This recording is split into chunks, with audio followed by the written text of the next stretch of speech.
It's actually the last day before the showcase, so it means the last unique new artwork for this piece, or at least until I continue that this piece is not big enough and I have to double or 4 times it in size. And I actually have also notes for this video on what I want to talk about, but the notes are like very unspecific and very boring, I'd almost say. I just wrote down RGB LEDs. And I was like, I can not talk about RGB LEDs for 2 minutes. But then I was like, yeah, that's the point. The point is that I should not be able to talk about RGB LEDs for 2 minutes. I mean, I usually, when I record a voiceover, talk about the topic I want for like up to 3 minutes and then just crop the blank spaces out because I don't want to have you see my thought process that much. More because I just think that it's kind of boring to just hear spaces with like, to hear like breaks with no content. And then I was like, yeah, this is the final challenge. So I guess that's me now talking about RGB LEDs. Or is it? Because actually I'm talking about RGB LEDs and I'm already 1.5 minutes in. So I'm like, oh, you can also actually see by this, what I just said, how much I cropped out of the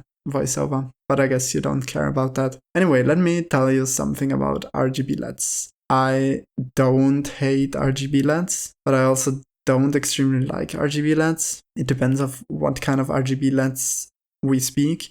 I mean, I like reds which are not white.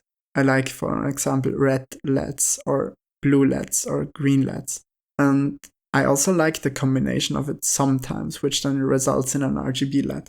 But it's not always the best because RGB LEDs can break and they can not be exchanged that easily. It depends on what it is. They require more wiring and they draw more current. So I don't know, RGB LEDs are alright, I guess.